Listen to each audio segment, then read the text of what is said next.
ऐसा ही आप लोग उम्मीद करते हैं सब बढ़िया होंगे। स्टूडेंट्स, कल हमने सौरमंडल पृथ्वी में हमने पहला पार्ट पढ़ा दिया हूँ, जिसमें कि बहुत सारी चीजों के बारे में बताया था मैंने आपको, जैसे कि नक्षत्र मंडल हो गया, ग्रह हो गया, बताया था आप लोगों को नक्षत्र मंडल, ग्रह, खगोलीय पिंड। तो जो लोग वो वीडियो नहीं देखे हैं वो जाकर वीडियो देख लें। और ये हम आज पढ़ने जा रहे हैं इसके दूसरे पार्ट के बारे में। ये जो वीडियो है बेसिकली 6 क्लास का ज्योग्राफी का है। ये 6 क्लास के बच्चे देख ही सकते हैं, उसके साथ ही साथ जो कंपटीशन की तैयारी करते हैं वो भी इस वीडियो को देख सकते हैं। ठीक है, क्योंकि बहुत सारे बच्चों का डिमांड था कि सर हम 6 क्लास का ज्योग्राफी मुझे नहीं आता है समझ में, हम कंपटीशन की तैयारी कर रहे हैं, मेरे शिक्षक बताए उस समय हमको समझ नहीं आ रहा था, तो इसे आसान करके बता दिया जाए। तो इसी के उद्देश्य से हम ये वीडियो बना रहे हैं। ठीक है, चलिए आज हम देखते हैं सूर्य के बारे में कि सूर्य किसे कहते हैं। ठीक है ना, मतलब सूर्य कौन है। तो देखिए, जो सूर्य है वो सौरमंडल का एक मुखिया है, एक प्रधान है। ठीक है, मतलब आप जानते हैं कि घर में एक तो मुखिया होता है ना, होता नहीं होता है। तो उस मुखिया, अब सौर परिवार का जो मुखिया है वो मुखिया कौन है, अपने सूर्य भगवान है, सूर्य। ठीक है, हमने लिखा भी है कि सौर परिवार का प्रधान सूर्य है और यह सौर परिवार के केंद्र में स्थित है। यानी कि जो सोलर सिस्टम बना हुआ है उन सोलर सिस्टम में सबसे जो बीच में केंद्र में होते हैं वो कौन होते हैं, अपने सूर्य होते हैं। ठीक है, अब ये हमारी पृथ्वी से कितना गुना बड़े हैं ये भी देखना जरूरी है। तो ये हमारी पृथ्वी से 330,000 गुना बड़ा है। यह जो है सूर्य जो है हमारी पृथ्वी से 330,000 गुना बड़ा है। ओके, सौर परिवार के लिए यह ऊर्जा, यानी कि देखिए जो सूर्य है, ये जो सोलर सिस्टम है, जो सौर ऊर्जा है, सौर परिवार है, उन सभी परिवारों के लिए ये उष्मा और ऊर्जा दोनों देते हैं। उष्मा मतलब कि ये गर्मी देते हैं, मतलब घाम लगता है ना, आप लोग को सूर्य भगवान से घाम लगता होगा, लगता नहीं लगता है, ये तो गर्मी के दिन है, ऐसे ही आप लोग पता चलता होगा धूप से निकल रहा है तो दम तेज जल जा रहा है, इतना उष्मा दे रहे हैं। इतना उष्मा देने वाला कोई और ग्रह नहीं है ना, है ना। तो यही जो सौर परिवार में एक ऐसा एक अनोखा ग्रह है जो कि हमें क्या करता है, हमें ऊष्मा देता है, ऊष्मा और प्रकाश दोनों देता है। और ऊष्मा और प्रकाश देने के कारण ही इसके हम लोग तारा कहते हैं। पता है आप लोगों को ना कि ऊष्मा और प्रकाश देने के कारण क्या होते हैं, तारा कहते हैं। ओके, मतलब सौर परिवार में प्रकाश का अगर उत्सर्जन करना होगा, प्रकाश किसी को लेना होगा तो किससे लेगा, सूर्य से लेगा। ओके, चलिए अब देखिए सूर्य की दूरी पृथ्वी से कितना है, तो 15 करोड़ किलोमीटर दूर है, 15,000 किलोमीटर दूर है। ठीक है, 15,000 किलोमीटर नहीं, 15 करोड़। ठीक है, 15 करोड़ किलोमीटर दूर है। ओके, ठीक है, अब देखिए ये आप लोग समझ गए होंगे कि सूर्य का मतलब जितना आप लोग पॉइंट समझा, उम्मीद करता हूं कि ये सारे पॉइंट आप लोग को समझ में आ गए होंगे। ओके, अब देखिए जो सूर्य से हमें ऊर्जा प्राप्त होते हैं उसे सौर ऊर्जा कहते हैं। यानी कि जो सूर्य से हमें ऊर्जा प्राप्त होते हैं क्या बोलते हैं, सौर ऊर्जा कहते हैं। ओके, ठीक है, आप देखिए लिखवाए हैं सौर प्रज्वल। आप लोग ध्यान थोड़ा दीजिएगा कि आप लोग बचपन में एक सूर्य बना देते थे और सूर्य बनाकर चारों तरफ ऐसे किरणें निकाल देते थे, बताया था आप लोगों को, किरण निकाल देते थे। यह जो किरणें हैं, यह जो आग की लपटें हैं, यही आग की लपटें क्या कहलाती हैं, सौर प्रज्वल कहलाती हैं। जो सूर्य की आग की लपटें हैं, आग की लपटें ही सौर प्रज्वल कहलाती हैं। ओके, कोई दिक्कत नहीं होगा, ठीक है। तो हम लोग का ये जो पॉइंट है ये क्लियर हो गया होगा। आप लोग, मैं इधर हट जाता हूँ, आप लोग स्क्रीनशॉट ले लीजिए, ठीक है, ताकि आप लोग क्लियर बना सकें। उम्मीद करते हैं आप लोग स्क्रीनशॉट ले लिए होंगे। अब हम इसको इरेज करते हैं ताकि कुछ और समझा सकूं आप लोगों को। ठीक है, चलिए इसको इरेज करते हैं।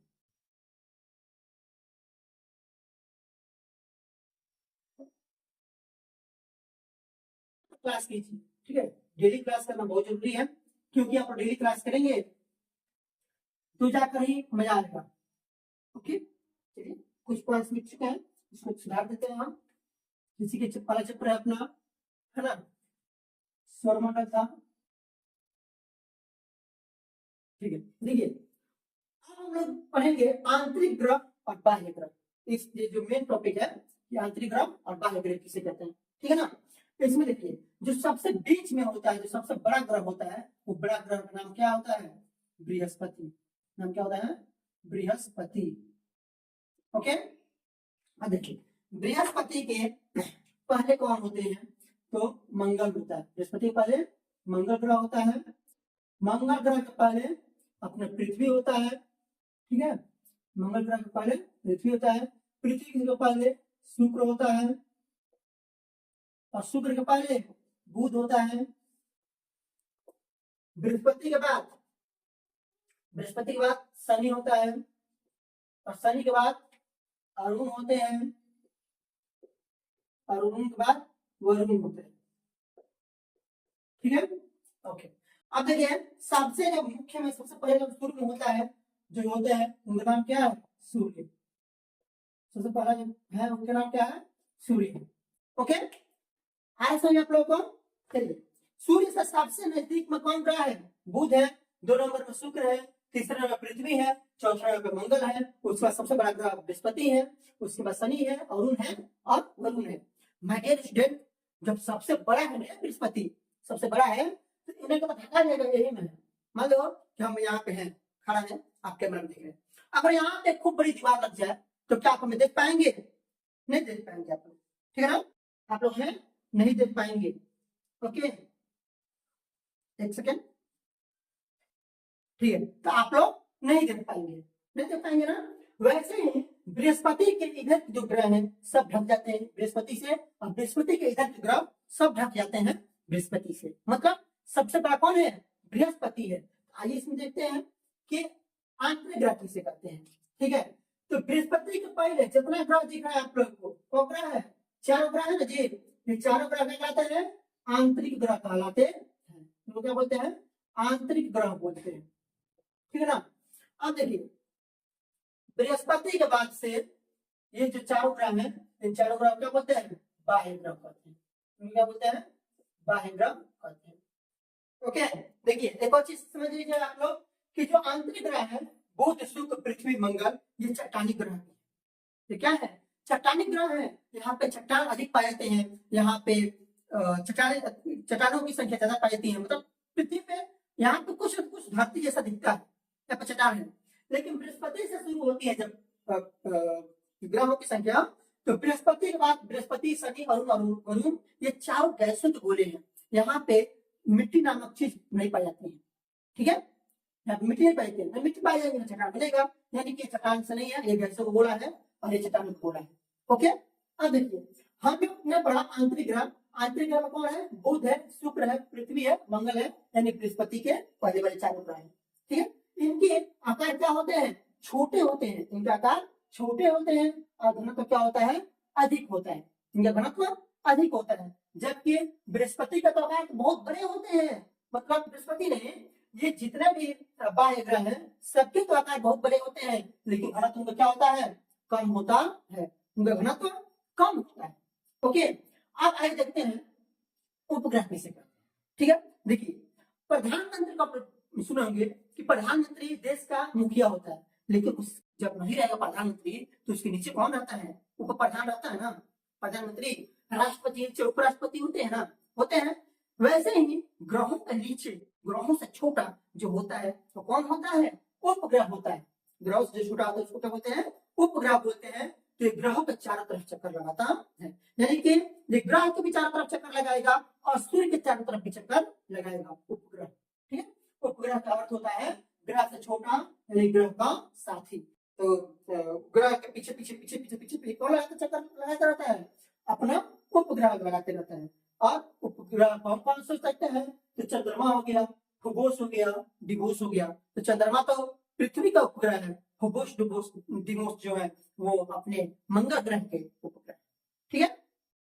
आइए हम लोगों ने आंतरिक ग्रह पढ़ लिया और बाह्य ग्रह पढ़ लिया, उपग्रह पढ़ लिया। अब ग्रहों में सबसे पहले जो आता है कौन आता है, बुध आता है ना। तो बुध पर करेंगे हम लोग, बुध क्या है, तो आप देख सकते हैं कि बुध जो है सूर्य के सबसे नजदीक के ग्रह है ना। हमने लिखा भी है कि सूर्य का सबसे निकट का ग्रह कौन है, बुध है। और बुध पे वायुमंडल का अभाव रहता है, पता है क्या है, वहां पर वायु नहीं पाई जाती है, क्योंकि सूर्य तो इतना गर्म है, इतना गर्म है, इतना गर्म है, बहुत ज्यादा गर्म है, और गर्म के चलते सबसे नजदीक पर बुध पड़ता है, तो यहाँ पे बहुत अधिक गर्मी पड़ जाती है, बहुत खतरनाक गर्मी पड़ती है। मतलब दिन में आप देखेंगे इतनी गर्मी पड़ती है मत पूछिए, और रात में देखेंगे इतनी कड़ाके की ठंड पड़ती है, मतलब माइनस माइनस में टेम्परेचर आता है रात में, और दिन में टेम्परेचर 100 डिग्री से अधिक हो जाता है। दिन में टेम्परेचर 100 डिग्री से अधिक हो जाता है और रात में टेम्परेचर 100 डिग्री से कम रहता है। मतलब अगर आदमी कोई सोचा ना बहुत में जाऊं, तो दिन में अगर जाएगा तो जल तो भस्म हो जाएगा, और रात में जाएगा तो किकुर मर जाएगा। दोनों सफाई नहीं है।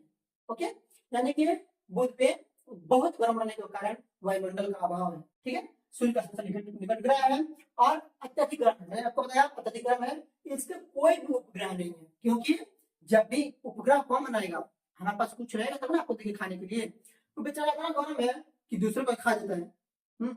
इसलिए इसका कोई उपग्रह नहीं। ओके, बुध के बाद हम शुरुआत करते हैं शुक्र की, कि शुक्र क्या है। शुक्र के बारे में पढ़ते हैं। तो शुक्र जो है वो पृथ्वी का सबसे निकट का ग्रह है। देख रहे हैं आप लोग, शुक्र जो है पृथ्वी के सबसे निकट का ग्रह है। यह शुक्र जो है सौर मंडल का सबसे चमकीला ग्रह का होता है। ठीक है ना, ऑब्जेक्टिव हो जाए पूछता है तो सौर मंडल का सबसे चमकीला ग्रह शुक्र कहलाता है। यहाँ पे जो शुक्र होते हैं, यहाँ पे दिन और रात दोनों में देखेंगे तो टेम्परेचर लगभग क्या होते हैं, बराबर होते हैं। मतलब दिन में जितना टेम्परेचर रहेगा रात में उतना टेम्परेचर रहेगा। जैसे पृथ्वी पे होता है, हमने देखा है कि हम लोग यहाँ जितना टेम्परेचर दिन में रहता है लगभग थोड़ा बहुत कम बेस होते हैं, रात में उतना ही रहता है। ठीक है, यानी जो शुक्र है ना वो पृथ्वी से कॉपी करता है, जैसा पृथ्वी है सेम व्यवहार शुक्र भी करता है। ठीक है, साथ ही रहते रहते इसको संगत लग गया उसका। ठीक है, और देखिए इसको संगत लग गया है, एक ऐसा रहता है को बोलता है पृथ्वी का जुड़वा। ठीक है, जुड़वा बोलते हैं शुक्र को, और इसके भी बेचारे कोई उपग्रह नहीं है, क्योंकि बहुत गर्म है, शुक्र भी बहुत गर्म रहता है, इसलिए इसका भी कोई उपग्रह नहीं है। इसका और भी नाम है, और नाम में बोलते हैं इसको भोर का तारा और संध्या का तारा। यानी कि सुबह भी बहुत जल्दी दिखता है ये, और रात को भी बहुत जल्दी दिखता है। मतलब सजलौका होता है ना शाम को टाइम, वो भी लाल कलर में दिखते हैं शुक्र, और सुबह में भी लाल कलर के दिखते हैं, इसलिए इसे भोर का तारा भी कहते हैं और संध्या का तारा भी कहते हैं। अब इसका जो घूर्णन है वो घूर्णन की गति कैसी है, तो घूर्णन गति है पूर्व से पश्चिम की ओर, यानी पूर्व से क्या होता है, पश्चिम की ओर घूमता है। ओके, चलिए तो हमने बुध शुक्र पढ़ लिया, अब पढ़ते हैं पृथ्वी के बारे में।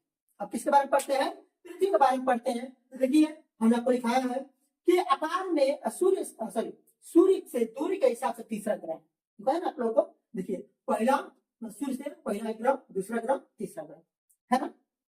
ओके, आकार में पांचवा सबसे बड़ा ग्रह है, यानी कि अगर साइज में बात करें, साइज में तो पांचवा सबसे बड़ा ग्रह है। तो सबसे बड़ा ग्रह कौन सा है, बृहस्पति है। सबसे बड़ा ग्रह कौन सा है, बृहस्पति, शनि, अरुण, वरुण, चार ग्रह सबसे बड़े हैं। उसके बाद आता है पृथ्वी, ये अपना पांचवा ग्रह पड़ा है। ओके, चलिए अब पृथ्वी भाई अनोखा ग्रह है, यहाँ पे ही जीवन संभव है। ये आठों ग्रह में एक ही ऐसा ग्रह है पृथ्वी जहां पे जीवन थोड़ा संभव दिखता है। अब तनी कॉपी कर रहे हैं शुक्र, यहाँ पे वायुमंडल का पतला आवरण पाया जा रहा है। मतलब कभी कभी सुनने को मिलता है कि यहाँ पे जीवन जी सकते हैं, लेकिन अभी कंप्लीटली पता नहीं चला है। लेकिन पृथ्वी पे सभी लोग जिंदा रहते हैं। आप लोग पता है कि पृथ्वी जनसंख्या कितना हो गया है, 8,000 करोड़, पता है आप लोग को। ठीक है, तो जल और ऑक्सीजन के कारण पृथ्वी पे जीवन संभव है। ओके, और इसे नीला ग्रह भी कहते हैं। तो कौन सा ग्रह बोलते हैं, नीला ग्रह बोलते हैं। पता है कहां से, जब अंतरिक्ष में देखेंगे देखते हैं जब हम, तो पृथ्वी पे 2/3 जल है, और 2/3 जल होने के कारण जिसे परिवर्तन करता है रोशनी, तो लाल नीला ग्रह में दिखता है। किस ग्रह में दिखता है, नीला ग्रह में दिखता है, इसलिए इसको बोलते हैं नीला ग्रह। ओके, ये पृथ्वी की घूर्णन कैसी है, तो पश्चिम से पूर्व की ओर है।